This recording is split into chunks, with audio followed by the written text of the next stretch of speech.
I'm Indula Ilangkun, and this is our 1958 MG Magnette. It has a B series engine, front engine, rear wheel drive layout.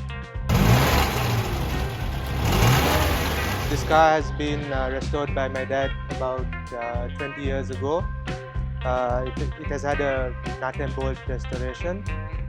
The first owners of this car was one Mr. Fonseca, and he had an auctioneering company, and when he passed away, his wife used the car for quite some time, and then after that the company itself auctioned the car out, and my dad bought it from them.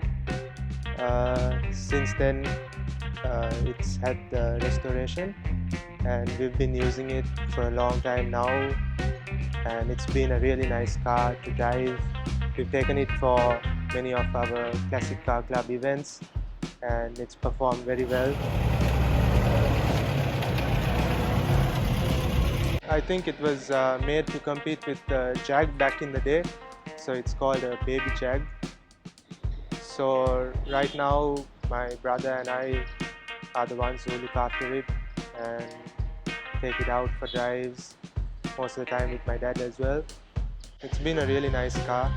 Yeah, we have taken it on most of the car events because my dad, when he got this, he's had only two cars, so the MGB and this. So we switched them and we take them out for drives and rallies. It spends most of his time in Kandy because most of parking is over there, and I guess the climate is also good for the old cars. Definitely, yeah. It does well on the journeys. Yeah, we take it up to Norelia sometimes, and it's a real pleasure driving. It's not too fast, but it's nice to handle around the corners, and it's got very nice ride comfort.